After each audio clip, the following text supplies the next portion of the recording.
Hey everybody, my name's Alan, this is my girlfriend Casey. Hi. And today we're doing a video about how to be happy. And the reason that we've chosen to do this is that I figured it was a topic that is something that we've needed help with in the past. And I know it's common in a lot of people's minds. Absolutely. And just thought it would be helpful and something fun to talk about. So I've got a little cheat sheet that I'm glancing at here periodically. So I think where a lot of us get stuck sometimes, this is probably a common scenario where you start off your day and maybe you're awake in the morning and you're getting ready for work and something goes wrong. Stub your toe first thing out of bed in the morning, or your kids are going crazy and screaming and you want to rip out your hair and maybe theirs too. Yeah. Don't do that, it's illegal. Yes. Or your spouse says something to you that you don't like, something of that nature. Your hair dryer breaks, who knows? And it's really easy to get upset by those things. Chances are that you're in a hurry. Most of us have to get to work. Even if you work from home, those are still relevant things. Yes. And it's incredibly easy to let your day spiral out of control just from that one thing that happens to you. So what we do is that one thing happens and then everything just kind of falls apart throughout the day. So we're going to kind of talk about how we've overcome some of those things, so that you can be happy instead of letting that ruin your entire day. So here's kind of the scenario that happens. Maybe first you have your spouse say something to you that you don't like, and maybe you deal with it well, maybe you don't deal with it quite so well, but either way it's lingering back there a little bit. So then you go on about your day. Let's say that you get to the office next and your boss is being a bossful that day for some reason, and he or she says something to you that hits you the wrong way. Maybe somebody cuts you off in traffic over your lunch break, and then you have this series of events that kind of goes boom, boom, boom, boom, boom, and then the next thing you know, your day is just wrecked. You're frustrated, you're upset, and then that's just it. You kind of throw in the towel at that point, and then we kind of label it, oh, well, this has been a crappy day. I've had a bad day today. Yes, and so what ends up happening is we end up giving our happiness away in that moment. We end up choosing to give our happiness to that bad scenario that happened and letting it kind of run our day throughout the rest of the day. And so that kind of segues into the topic of everything. When it comes to choosing to be happy, it does come down to a choice and how you react to those certain scenarios, even the ones that kind of don't seem to be best. I think it would be helpful we talk through that briefly. Let's go through an example real quick. I'm that way. I have to see an example or something tangible for it to really sink into my head.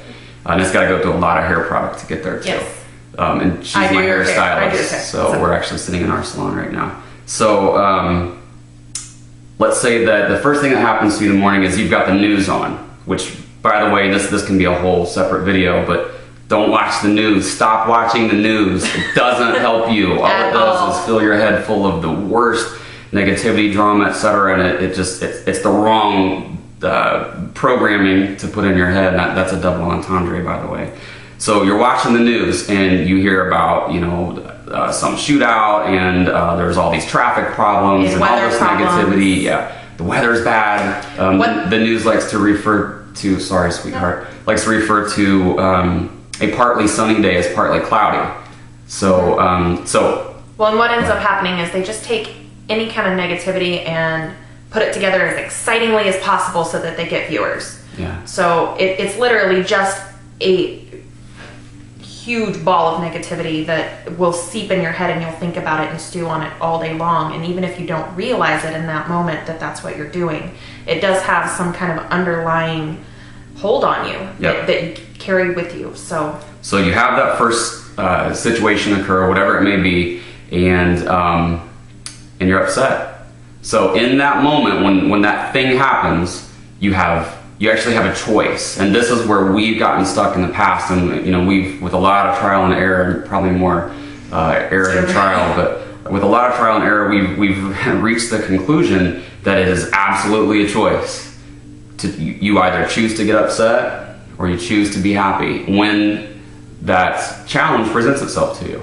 And by sort of dissecting it like that, I don't mean to say that it's easy, because it's not. Learning how to learning how to reposition your emotions to a point where they benefit you takes time. It's breaking old habits, all that It's stuff. resetting yourself. It's resetting how you react to certain situations. Right. But the point being that you have to try to step back from that, look at it as a choice, and then choose to be happy. You can choose to be upset by what happened, or you can choose to be happy. So you can't see my hands, but I can't talk without my hands. So one of the tricks to being happy is very simply just to choose happiness when those situations present themselves to you. Piggybacking on that, this is kind of a personal opinion of mine, but I believe one of the reasons that we're conditioned to, it's called duality thinking. You look at a situation as either or, black or white, Coke or Pepsi. We tend to look at things as though we have two choices. And in my opinion, the reason that we've been conditioned to think that way is that, oddly enough, it causes you to become a consumer. Yep. And when we're all considered consumers, which that's a bad word, it's a naughty word, but let me elaborate so that makes a little bit more sense. So let's say that you get yourself to the point where you're depressed about something. And we've all been there. I've been there. She's been there. These are observations, not judgments. And not too long ago either. So yeah, earlier this morning. Yes. No, just kidding. Not that. Yeah, not that recent. But you get to a point where I lost my track of thought. What was I saying? You get to the point where you reach externally for your happiness. Yes. You look for that thing to give you a glimpse into happiness. So let's say you reach the point where you get the label of I'm depressed. Well, now what happens? You have to go get a pill. You have to go see a psychologist, which that's good. That's not necessarily a bad thing. But once we accept that label, we start looking to things outside of ourselves for happiness. We look to our significant other. Yep. We look to a job. We look products. Yeah, we look shopping. to products. We look to pills. We look to all of these things outside of ourselves for our happiness. A lot of people watch, and I'm not banging it at all, they watch reality TV for a glimpse of happiness in somebody else's life instead of going inside and trying to figure out why they're not happy. We take vacations to escape our lives. And don't get me wrong, vacations are great. Who wouldn't want to be on a beach every day? But we shouldn't have to run away. Go ahead, sweetie. Sorry. We shouldn't have to run away in order to find some sort of happiness in our life. Happiness is supposed to come from within ourselves first. And then that way, all those things that we do consume are just additives to it instead of a source of your happiness. So I think we've done a good enough job of kind of identifying what not to do, and here's the types of things to avoid. So let's talk for a minute let's stay on the right side of the conversation. Let's focus on the positive aspects of it, not the negative. So what are some of the positive things that we do to keep our happiness? Some of the positive things. Well, it just kind of starts again with choice. Some of the positive things that you would do is instead of choosing to react negatively in that moment, you positively think of something that makes you happy and try and reevaluate how you're feeling in that moment and make a conscious decision to not let whatever that thing is determine the rest of your day. Right. And so you choose your own happiness and choosing to... So choosing your own happiness would be one. Recognizing the fact that your happiness is actually manufactured from within. You create it. You absolutely create your happiness.